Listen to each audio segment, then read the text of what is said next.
In today's video, I'm going to teach you how to add a map on Squarespace. Adding a map is not only practical for your visitors, especially if you own a physical store or a business that you want to spotlight for location-based services, but it also enhances your website's overall professionalism. So let's get started. First, you'll want to head over to your Squarespace site.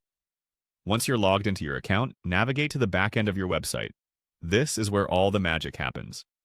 Here, you'll be able to add new elements and make edits to your site. Once you're comfortably in the back end of your site, the next thing you'll want to do is locate the Add Block button. This button is your gateway to adding various types of content blocks to your website.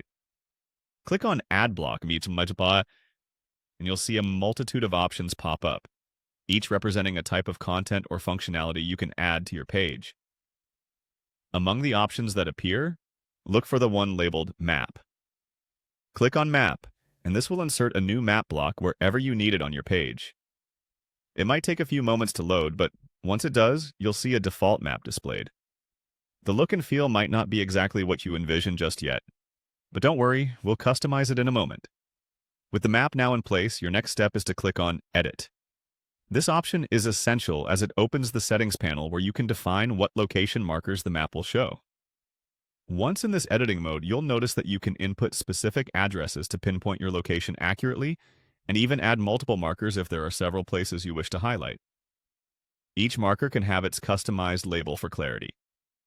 Now, let's enhance the visual aspect of your map.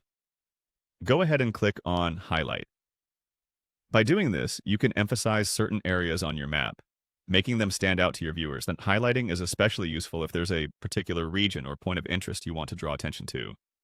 After you're satisfied with the configuration, it's time to work on the content.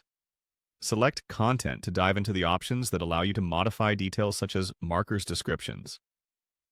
Here you can give additional context about the locations and tailor information to what your visitors need to know. The final touch involves tweaking the design of your map. Click on Design to access different layout options. In this section, you can adjust how the map fits within your page, change sizes, and maybe incorporate some stylistic elements that align it with your site's theme. This flexibility ensures that not only does the map serve its functional purpose, but it also complements your site's overall design aesthetic. And there you have it. Your Squarespace site now boasts a functional and visually appealing map, enhancing usability for your audience. Thanks for watching, and feel free to check out our other videos for more Squarespace tips and tricks.